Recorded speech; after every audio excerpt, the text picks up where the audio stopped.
Hi guys, it's Sonia from Studio U and I'm here with Emma from Studio U as well. And today we've got a really juicy case study for you. And it's actually of someone with multiple autoimmune conditions. Yeah. Em? Yeah. So this woman came to see me. She is in her early 40s. She's a mum.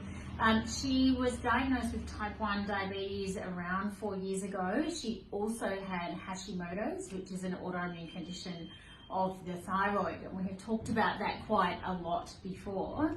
So she had two autoimmune conditions, and she came to me saying essentially that she was really tired and fatigued, and just she also wanted to shift a little bit of weight, and she just wanted to get back on track with her health.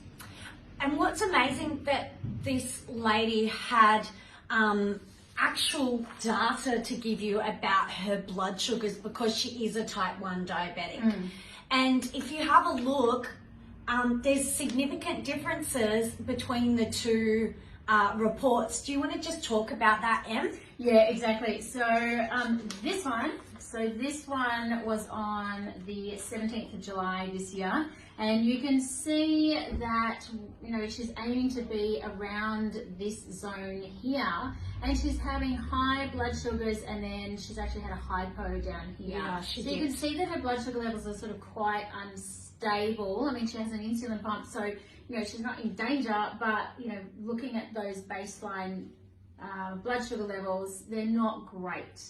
And so we did some blood tests. We looked at nutritional interventions, you know, vitamin D, things that she was a bit low on that we could optimize. But I also then put her on the autoimmune protocol from a dietary perspective.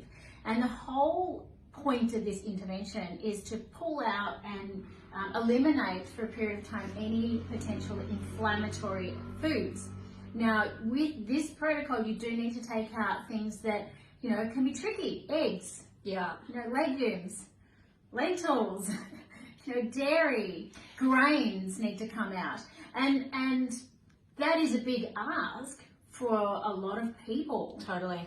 But what we find is it's not a forever diet as well. So what we're saying is take those inflammatory foods out, and then you have them out for a certain amount of time, and then you reintroduce very slowly, don't you? One at a time.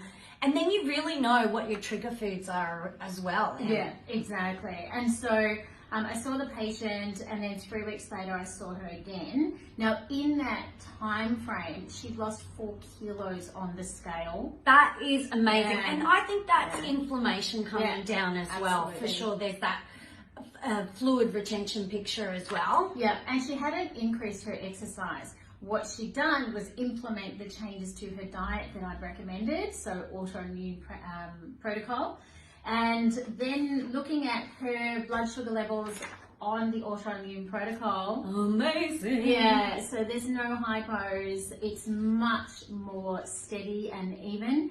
And so what we also need to realize is that when blood sugar levels are kind of going up and then too low, that puts a lot of stress and strain on the body. And I think the whole key underlying point to this case is that inflammation. And I know we bang on about this quite a lot, but the root cause of every chronic disease is inflammation. And so if we can stabilize her blood sugar levels, have her cells less inflamed, we can see that the weight just started falling off her. And she was actually really shocked. She lost 4 kilos. Yeah, amazing.